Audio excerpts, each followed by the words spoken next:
사랑이란 단어는 우리 인생에 있어서 어쩌면 가장 중요한 단어입니다.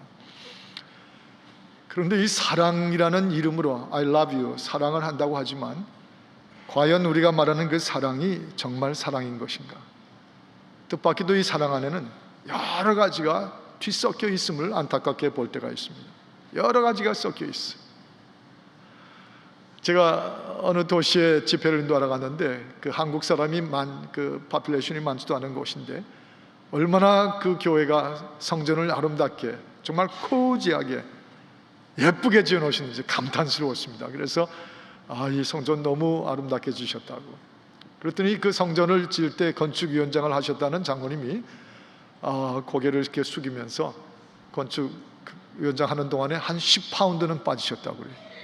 그래서 너무 수고를 하셔서 그러셨군요. 그랬더니 뭐 수고할 건 없는데 온 교인이 다 함께 했으니까 수고할 건 없는데 너무 마음고생을 많이 했습니다. 뭔데요? 하여간 건축하는 동안에 한 분이 끊임없이 토를 달고 시비를 걸고 막 하시는데 왜 내가 하나님을 사랑하는 교회, 이 하나님께서 기뻐하시는 교회는 이렇게 해줘야 되는데 저렇게 해줘야 되는데, 근데 나중에 결국은 실토를 하시는 게 나보다 늦게 온 당신이 건축위원장 한 거 영 마음에 안 든다고. 질투예요. 질투는 참 무서운 것입니다. 어느 시인이 이렇게 말한 구절이 있습니다. 질투에는 휴일도 없다. 사람의 마음을 집요하게 쫓고 있는 잔인한 추적자 질투요.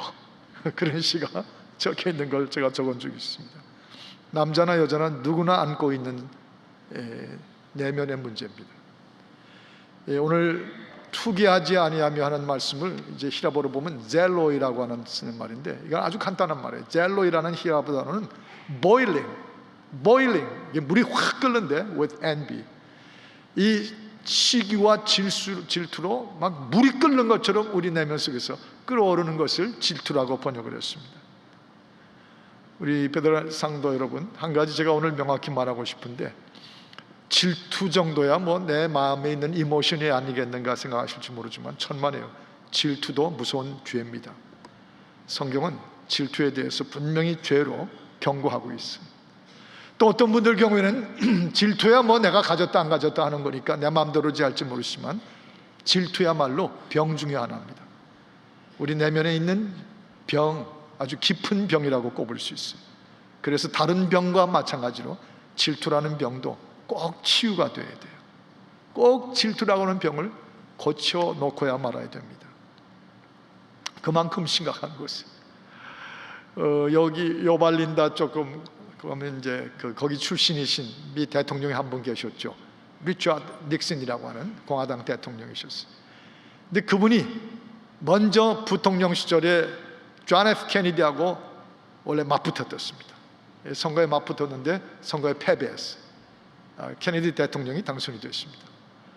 그런데 그때 그분이 훗날 회고록을 쓴 걸 보면 내가 선거에 졌던 패배보다 내가 더 아프고 고통스러웠던 것은 케네디라고 하는 인물을 향한 질투였다고 그랬어요.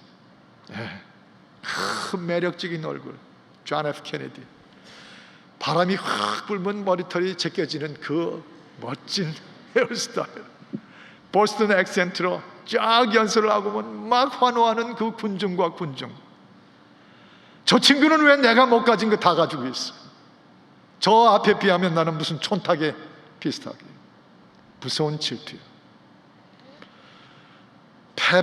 선거의 패배보다는 케네디를 향한 질투가 그렇게 자신을 괴롭히고 인생의 최대 위기와 같았다는 기록이 있는 걸 봤습니다. 그는 끝내 나중에 거기서 벗어나는 치유 클리닉까지 받으셨어요. 사람 누구나 마찬가지입니다. 오늘 이 말씀도 Love does not envy, 사랑은 투기하지 아니하며. 사랑은 한다고 다 사랑이 아닙니다. 사랑은 사랑이지 질투가 들어가 있는 걸 사랑이라고 말하는 건 하지 말라는 얘기입니다. 요한일서 4장 9절에 보면 하나님의 사랑은 이렇게 나타난 바 되었으니, 하나님의 사랑을 함부로 우리의 잡다한 것을 뒤섞어가면서 이게 마치 하나님의 사랑인 줄 프리텐딩 하지 말고, 하나님의 사랑은 분명히 이렇게 나타난 바 되었으니 그 사랑을 하나님에게서 배워야 된다는 것입니다. 사랑을 누구에게서 배웠습니까? 중요한 질문이에요. 내가 지금 하고 있는 질문은 도대체 어디서, 누구한테서 배운 사랑입니까? 마귀는 사랑과 사람이 질투로 서로 파괴되게 만들어요. 파멸하게. 그러나 우리 하나님의 뜻은 하나님에게로부터 배우는 사랑으로 사람과 사람이 치유되기를 원합니다. 그리고 진정한 크리스찬이라는 삶의 그 차원을 살아주기를 원하시죠. 그러기 위해서는 여러분, 정말 저와 여러분이 사랑하며 한 생을 살게 하옵소서 하는데, 사랑하려면, 다시 말씀드립니다, 사랑하려면 간섭하지 않아야 돼요. 사랑과 질투는 엄연히 다른 것입니다. 그런데 질투하지 않으려면, 그리고 진정 사랑하려면 남을 자꾸 간섭하지 말라는 것입니다. 늘 앞에 있는 분들을, 우리 주변의 분들을 보면서 같은 여성끼리, 같은 남성끼리, 같은 분야에 뛰는 분끼리, 교회에서 봉사하고 수고하는 분들끼리 자꾸 남을 향해서 불필요하게 경쟁의식을 갖고 그분에 대해서 거기 뭐가 있나 하고 간섭을 하다 보면 질투가 물 끓듯이 올라올 수 있다는 거예요. 질투가 있는 곳에는 반드시 사랑은 없어지고 상처와 비판만이 늘어나게 되는 것이죠. 그래서 사랑을 진정으로 하려면, 하나님에게서 배운 사랑을 하려면 질투하지 않아야 돼요. 다시 말하면 간섭하지 않아야 돼요. 이걸 한국말로 쉽게 말하면 남에 대해서 신경 꺼요. 그게 한국말이잖아요. 신경 꺼요. 왜 그렇게 남의 신경을 많이 쏟고 있습니까? 오늘 무슨 차를 가져왔는지 뭐 어때요? 그건 그분 마음대로지. 신경 끄세요. 입고 온 옷이 어떤지 뭘 그렇게 쳐다봅니까? 손목사 넥타이가 오늘 좀 야하다고 왜 그렇게 봐요? 그럴 거 없어요. 신경 끄세요. 그분의 쌍꺼풀이 태어날 때 가져왔는지 한국 가서 고쳐 가져왔는지 뭘 그렇게 상관해요? 저분이 몇 년 전만 해도 코가 저렇게 높지 않았는데 돈 주고 고친 거 아니야? 신경 끄세요. It's okay. 자꾸 신경을 쓰는 건 벌써 자꾸 경쟁과 질투를 하기 때문에 그래요. 그러면 자꾸 거기에 토를 달고 안 좋아한다, I don't like it, 자꾸 간섭하죠. 그 댁의 수입이 얼마인지 It's not your business. 그 집에 자식이 어떻게 잘 됐으며 어떤 직장으로 쭉쭉 뻗었는지 신경 끄세요. 오히려 그럴 거 하나도 없습니다. 왜냐하면 그게 다 질투로 변하니까. 나보다 나아요? 내 앞에 있는 분이 나보다 나으면 우리는 하나님의 마음, 하나님에게서 배운 사랑으로 휙 하고 그걸 바꿔야 되는 거예요. 정말 바꿔야 되는 거예요. 어떻게 바꿔요? 나보다 나은 사람이 내 앞에 있다고 그래서 벌써 쪼이고 위축되고 그리고 싫고 그리고 거기에 대한 질투의 감정을 간섭으로 이렇게 저렇게 하려고 그러지 말고 하나님의 사랑을 배우면 나에게 나보다 더 나은 사람이 있다는 것은 그분을 나에게 보내주신 하나님의 선물입니다.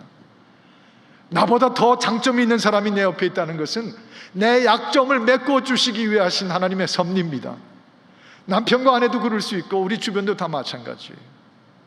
나보다 더 나은 사람이 내 앞에 있다는 것은 뜻밖에도 그분 때문에 내 존재가 더 그분 때문에 빛나게 하시려고 하는 하나님의 은총이에요.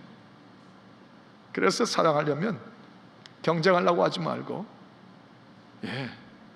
간섭하지 말고 질투하지 말고 아무거나 사랑한다 조심해야 됩니다. 질투하면서 나는 당신을 사랑하기 때문에. 아니요, 정말 내 아들을 사랑한다면 내가 아들을 사랑하기 때문에 저 며느리를 받아들일 수 없다. 아니요, 정말 사랑한다면 아들이 사랑하는 여자를 내가 더 사랑할 수 있어야 되는 게 사랑이죠. 젊은 부인들이 좀 아멘 좀 나와도 참 좋은데. 그렇죠. 제가 어제 저희 교회 70세 되신 권사님 그 남편께서 아주 그 아름다운 식당에 자리를 만들어 주셔서 여러분들이 둘러 앉아 가지고 70세 생일 셀러브레이션을 가졌어요. 근데 그 부부가 앞에 앉으시고 저희 부부도 앞에 여기 건너편에 앉고 쭉 둘러 앉으셨는데 아주 너무 재미있고 정말 풍성한 자리였습니다. 그런데 제 마주 앉으신 그 생일 서프라이징 파티를 준비하신 그분이 이제 저보고 뭐라고 그러냐면 식사 다 하시고 얘기하다가 목사님, 제가 손 목사님을 많이 좋아하지만 그 중에 딱 두 가지를 제일 좋아합니다. 그래서 제가 뭔데요, 집사님? 저 목사님 아무리 교회가 커져도 군림하지 않아서 참 목사님을 좋아합니다. 제가 또 한 가지는 뭐냐면 그 오랜 세월이 지나도 처음이나 지금이나 변하지 않으셔서 참 좋습니다. 그러면서 감당하기 어려운 말을 덧붙이시는 거예요. 뭐라고 그러시냐면 목사님 같은 분 앞에 앉아서 식사를 하게 돼서 영광입니다.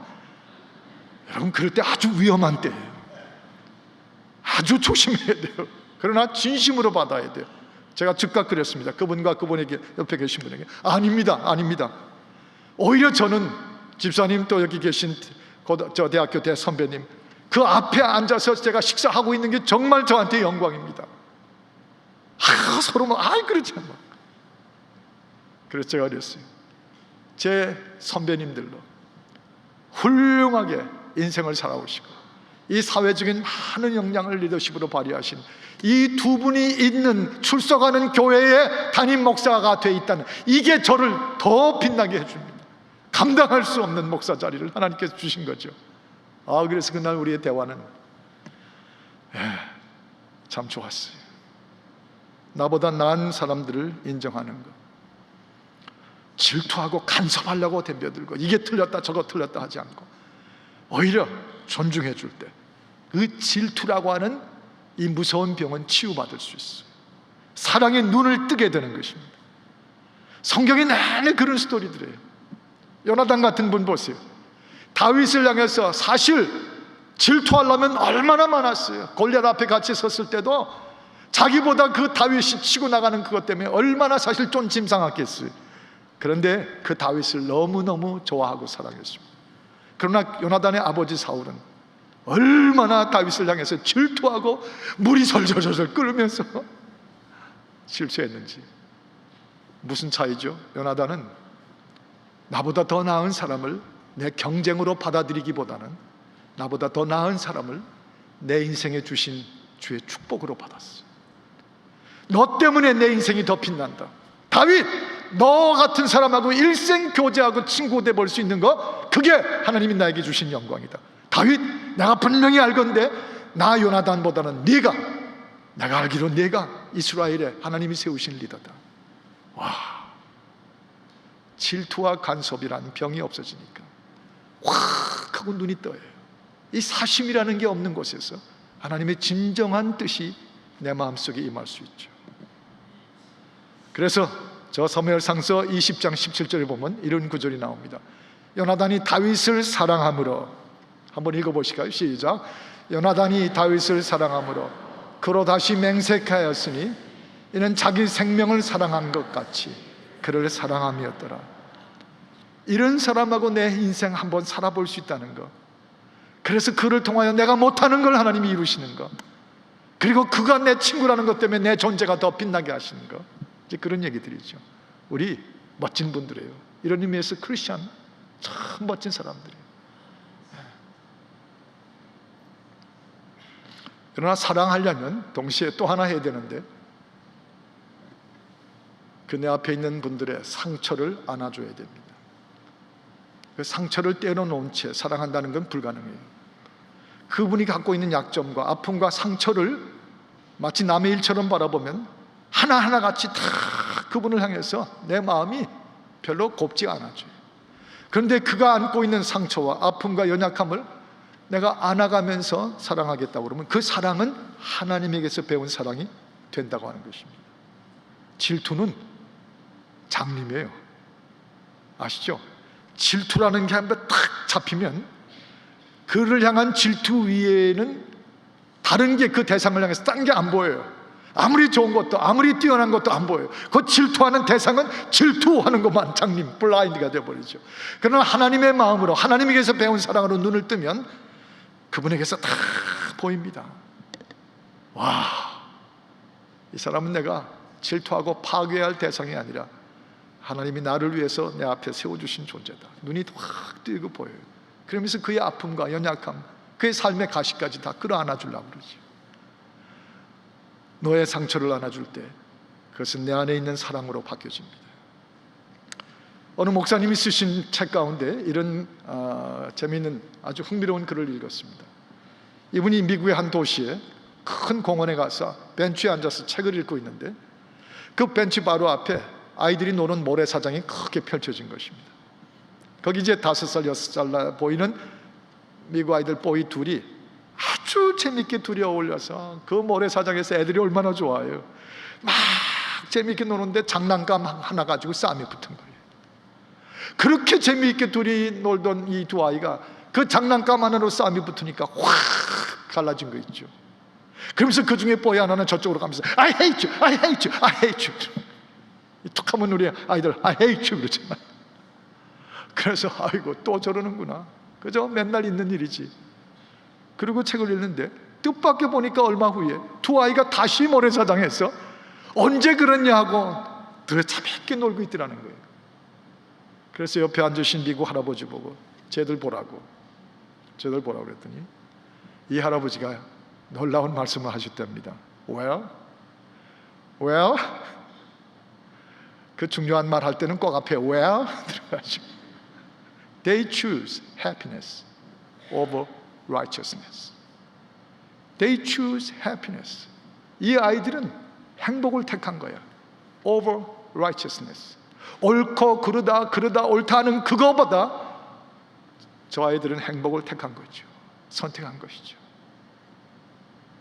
우리는 왜 그렇게 옳고 그른 것 때문에 I hate you, I don't like you, 이게 틀렸고 저거 틀렸고, 당신은 왜 머리털만 바람이 불면 그렇게 멋지게 케네디 스타일이야, 당신은 왜 옷만 입고 나오면 미스 코리아에서 금방 내려온 사람 같아, 우리 서로 그러지만 그렇게 질투하면서 바라보면요, 힘들어요. 자꾸 파괴당해요. 그런데 we choose happiness over righteousness.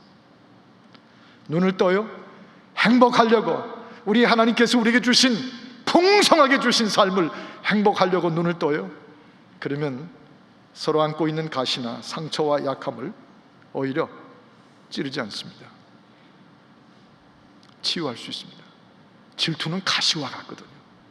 thorn, 뾰족한 가시와 같아요. 아까 말씀드린 것처럼 질투라고 하는 게 끓는 물 같아요. 가시를 갖다 대면 찔리죠. 끓는 물은 부으면 끔찍하게 됩니다. 그래서 서로 질투 때문에 찔리고 대고 난리가 잖아요. 이건 뭐 남자끼리도 더 하고요, 여성들도 하고. 그런데 행복하기 위해서 상처, 찔림, 가시 다 우리 신앙인들은 우리 안에 계신 예수 그리스도에게 옮겨드리죠. 그리고 그 가시든지 끓는 물이든지 주님이 다 끌어안게 하시죠. 쇼펜하우어라고 하는 독일의 철학자가 이런 말을 쓴 적이 있습니다. 추운 겨울밤에, 저 북유럽의 아주 추운 겨울에 가시가 온 몸에 돋아나 있는 가시 두더지 2마리가 있답니다. 얼마나 추운지 땅굴 속에 들어가서도 그냥 있으면 얼어 죽을 정도의 북유럽의 그 추위랍니다. 오직 하나의 선택은 이 가시가 돋은 두 가시 두더지가 둘의 체온을 합치면 그 체온의 힘으로 견뎌낼 수 있답니다. 그런데 문제가 있어요. 체온으로 살아나려고 서로 끌어안고 하나가 되려고 그랬더니 가시투성이라 끌어안으면 안을수록 찔리는 거예요. 가까워지면 가까워질수록 가시에 찔려서 견딜 수가 없는 겁니다. 그래서 참을 수가 없어서 떨어집니다. 멀어집니다. 그리고 나와버립니다. 그러면 그 추운 북유럽의 겨울에서 생존할 턱이 없답니다. 결국 얼어 죽기만 돼. 얼어 죽고 만다. 참 생각하게 하는 거예요, 아닙니까? 우리 피차에 다 가시가 있어요. 가까워지면 가까워질수록 왜 이렇게 찔르죠? 가까워지면 더 좋을 줄 알았더니 가까워질수록 더 찔려서, 그래서 막 상처투성이. 가까워질수록 그 뜨거운 물이 쏟아져서 돼요. 그러면 우리 서로 떨어져야 됩니까? 떨어지면 이 거친 세파 속에서, 이 춥고 추운 인생의 세속 속에서 다 또 얼어버리잖아요. 어떡하란 말입니까? 우리 사이 속에 계신 예수 그리스도, 그분에게 우리의 이 날카로운 가시 맡기고, 그래서 그분의 사랑으로 가시를 다 뜯어내 주시고 뽑아내 주시고, 그 우리의 가까우면 가까울수록 찔리고 아픈 이것을 주님과 함께 끌어안으면 수고하고 무거운 짐진들을 다 내가 쉬게 하고, 내 권고함을 지신 주님 때문에 주님은 자신이 겪으시는 거죠. 그분이 대신 찔리시고 그분이 대신 안아주셨어. 그래서 사랑하려면 상처를 안아줘야 돼. 주님 때문에, 주님과 함께. 마틴 부버라고 하는 유명한 학자는 이런 말을 썼습니다. I and thou라고 하는, 나와 너라고 하는 유명한 책을 쓰시면서 그는 이렇게 말한 적이 있습니다. 한 사람과 또 한 사람, 이 두 인간의 만남이라고 하는 것은 그냥 만난다는 의미는 없다는 것이에요. 그저 만나면 또 찢기니까, 만나면 또 찔리니까, 그렇다고 안 만날 수가 없어요. 그런데 두 존재가 진정으로 만나게 되면 거기는 상상할 수 없었던 뉴 에너지가 튀어나오게 된다는 것이에요. 뉴 에너지가 생성되고 쏟아진다고 했어요. 그래서 그는 그걸 가리켜 뉴 에너지 필드라고 말했습니다. 여러분, 우리가 서로 진정으로 그리스도를 두고 진정으로 만나요? 서로 시기하고 질투하고 간섭하고 찔르고 하기 위해서 만남이 아니라 우리가 드디어 그리스도 안에서 우리가 진정으로 서로의 상처를 끊어안으면서 만납니까? 거기에는 그리스도 예수라고 하는 뉴 에너지가 쏟아져 나온다는 것이죠. 뉴 에너지 필드가 우리 앞에 확 펼치게 되어 있다는 것이죠. 그게 좋은 거예요. 그게 기독교예요. 그게 주님이 우리에게 주신 사랑의 삶이에요. 전 지금도 그렇게 분명히 될 수 있음을 믿습니다.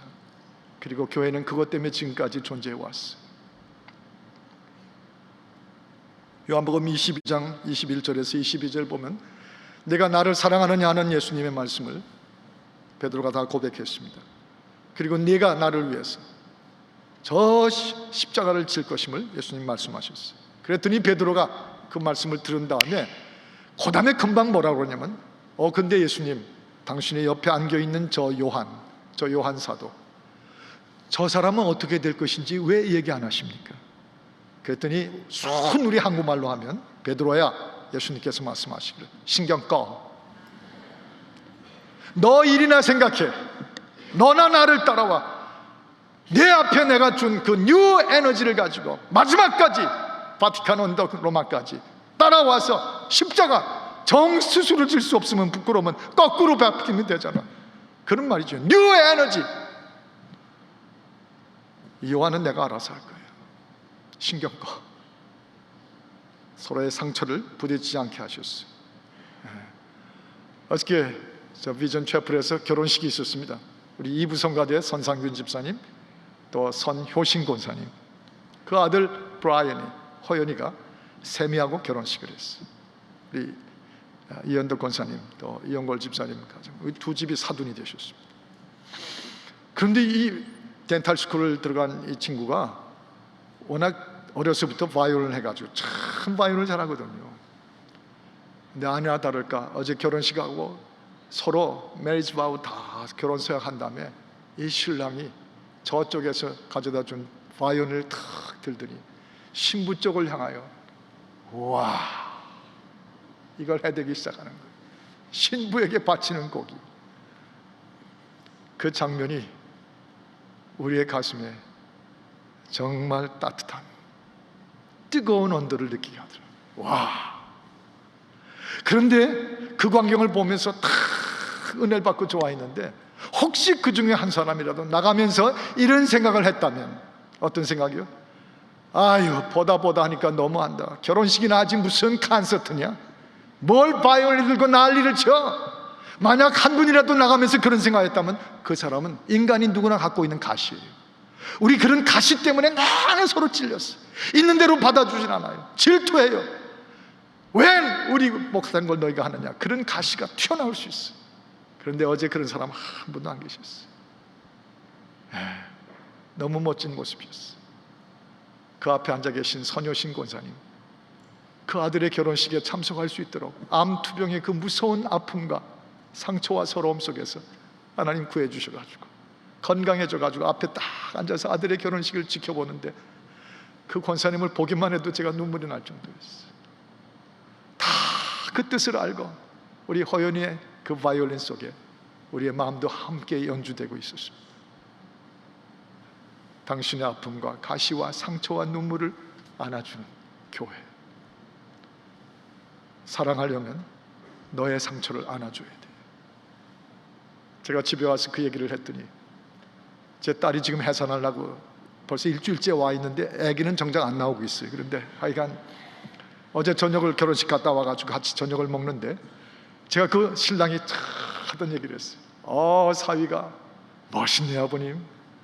그 신부 정말 좋아했겠네요. 그 신부 너무너무 축복받았네요. 그러더니 불쑥 그 다음에 조언하는 게 우리도 그렇게 했으면 좋았을 거예요. 근데 내가 바이올린 못하니까 우리 결혼식 할 때 내가 당신 위내시경 해줄 걸 잘못했어. 그래서 우리 한바탕 웃었는데 바이올린 못하는 게 뭐가 문제예요? 끌어안아주고 장모님은 끌어안고 그리고 어머니를 끌어안고 하나님이 만약 엄마가 이 결혼식에 엄마가 이 앞자리에 없었으면 이 결혼식은 완전히 눈물투성이가 될 뻔했는데 Thank God. 연약하고 연약한 우리 인생들이 서로의 상처를 끌어안는가. 사랑하려면 한 가지 더 있다면 사랑하려면 그리스도 예수에게서 배워야 합니다. 어디서 사랑을 배우겠어요? 문제는 사랑이 진정 문제가 있다면 그 문제는 여러분과 저는 도대체 어디서 사랑을 배운 것입니까? 누구한테서 배운 사랑을 지금 하고 있는 것입니까? 사실 따지고 보면 그게 더 문제예요. 영화에서 배운 사랑입니까? 그 사랑 별로 배울 거 못 되던데요. 정치가들한테서 배운 사랑이 있어요. 국민 여러분, 여러분을 진심으로 사랑합니다. 막 백골이 난망이 되어 하나 믿을 거 못 되는 헛소리뿐인 거 우리가 너무 많이 들었어요. 문학에서 사랑을 배웠습니까? 그거 역시 우리 인생을 걸 수가 없어요. 그런데 누구에게서 사랑을 배워요? 오늘 이 기도 설교 제목 누구에게서 배운 사랑입니까? 우리가 당당히 말할 수 있는 것은 그리스도 예수에게서 배운 사랑입니다. 이 사랑 배우면 지금까지의 질투와 그리고 남에게 상처를 안겨주던 이 모든 것들 치유될 수 있어요. 질투라는 죄, 질투라고 하는 병으로부터 고쳐질 수가 있는 것입니다. 고린도후서 5장 14절에 그랬죠. 그리스도 예수의 사랑이 우리를 강권하시는도다. 우리를 강권하고 강권하시는도다. 한 사람이 모든 사람을 대신하여 죽었은즉 그 한 사람을 인하여 모든 사람이 살리라 그러셨어요. 이 사랑으로 그리스도께서 우리에게 강권해 주신다고 합니다. 오늘 아버지 날인데 아버지들에게 이 사랑 강권한다고 말합니다. 여러분 어머니 날인데 어머니 날 지나셨는데 어머니들에게 이 사랑을 강권하고 있습니다.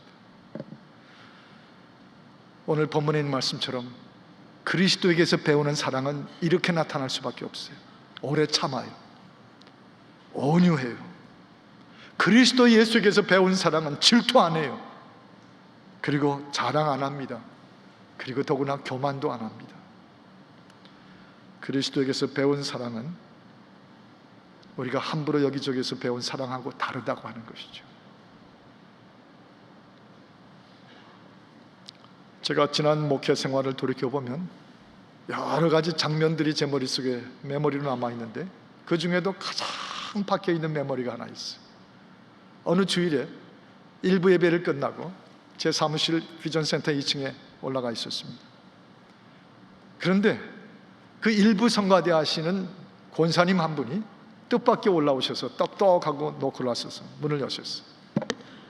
여러분 그분은 험한 인생을 살아왔기 때문에 정말 하나님의 은혜 가운데 구원받고 성가대 다 가운데 서시는 거 정말 엔조이 하시는 분이셨어요. 별로 지휘자는 안 쳐다보셨어요. 악보가 필요 없으니까. 근데 늘 이렇게 나 여기 서 있다 하고 즐거워하셨어요. 그런데 그분이 또 그래서 문을 열었더니 그분은 항상 저하고 영어로 많이 통해요. 그 다음에 서로 반말을 해요. 이제 그게 편하기 때문에. 그분 반말하시면 저도 꼭 반말을 해요. 문을 딱 열었더니 그 권사님이 있었어요. 저보고 그러더라고요. 밥 먹었어? 그래서 제가 즉시 반말로 먹었어 들어와. 그게 우리끼리는 서로 통하는 커뮤니케이션이었어요. 근데 어떤 일로 선 목사 내가 성가대 못하겠어. 왜요? 당뇨 때문에 발이 부어서 못 하시겠대요. 어떡하죠? 얼마나 그분에게 성가대가 삶의 절정인데 어떡하죠? 근데 또 한 가지 있어요. 뭔데? 그것들이 자꾸 나를 옆으로 밀어내. 뭐요? 자꾸 옆으로, 나는 가운데 서야 되는 사람인데 제일 가생이로 자꾸 밀어낸다는 거예요. 그래서 그것들이 누군가 했더니 동료 일부 성가대원들이더라고요. 가운데 서야 TV에 나오는데 옆으로 밀어내니까 누가 그렇게 밀어내셨겠어요? 그죠? 자리가 없다 보니까 이제 가정에도 쓰고 그러셨겠죠. 근데 그분이 그렇게 생각하신 거예요. 그래서 제가 너무 마음이 아파서 같이 기도했잖아요. 주여, 빨리 병을 고쳐주셔서 성가대 돌아오게 하시고 이제 기도하며 간구하오니 그것들의 마음을 움직여 주시사 속히 가운데로 다시 서게 하여 주옵소서. 기도하면서 저도 눈물이 나서 눈물을 흘렸어요. 그리고 눈을 딱 뜨니까 이분의 얼굴에 하나 가득 눈물이 넘쳐 있었어요. 근데 더 놀라운 건 그분이 그 눈물을 끌어안은 채 저를 쳐다보는데 그 눈을 보니까 너무 놀라서 눈동자가 이렇게 되어 있는 거예요. 그분은 바로 제 얼굴에 흐르는 눈물을 봤어요. 자기를 위해서 기도해 준 이 교회 담임 목사가 홍수처럼 그 얼굴에 자기를 위해서 울어준 눈물의 기도인 걸 보고 너무너무 기가 막혀서 놀라신 거예요. 그걸로 충분했어요. 그걸로 하깅하고 I'm happy하고 나가셨어요. 한 목사도 무례하지 않게, 밀어내지 않고, 받아주고, 밀어내지 않고, 주님이 저를 위해서 그러셨거든요. 이 죄덩어리 끔찍한 저를 밀어내지도 않으셨어요. 저한테 무례하기도 하지 않으셨어요. 저에게 교만하지도 않으셨어요. 저에게 무자비하지도 않으셨어요. 오래 참아주셨고 저를 안아주셨고 저를 향해서 그분의 자랑으로 삼아주셨어요. 그 사랑 받아봤으니 이제 내 교인들에게도 그 사랑할 수 있는 거 아니에요? 여러분, 그런 주님의 사랑에게서 사랑을 배웠으니 여러분의 주변과 여러분의 자녀들에게도 그 사랑할 수 있는 거 아니에요? 결국 사랑은 누구에게서 배운 사랑이냐가 중요한 것입니다. 마지막 묻고 싶습니다. 당신은 누구에서 배운 사랑을 하고 있습니까? 누구에게서 배우셨습니까? 기도하십시다. 하나님 아버지, 분명히 깨닫게 해주셔서 내가 지금 사랑이라는 말로 하고 있는 이 사랑이 누구에게서 배운 사랑인지를 깊이 깨닫게 해주시고 내 안에 들어와 내 질투라고 하는 걸 자극하며 끓는 물처럼 시기를 끌어올리며 남을 향해서 질투하고 간섭하는, 그래서 사람과 사람 사이에서 파괴되어가는 바로 그 모습으로 존재하지 않게 하여 주시옵시고, 오 주여, 그리스도에게서 배운 사랑으로 우리 질투의 병이 치유되게 하여 주시옵시고 우리 나머지 인생의 사랑이 참된 사랑으로 서게 하여 주옵소서. 예수 그리스도 이름으로 기도하옵나이다. 아멘.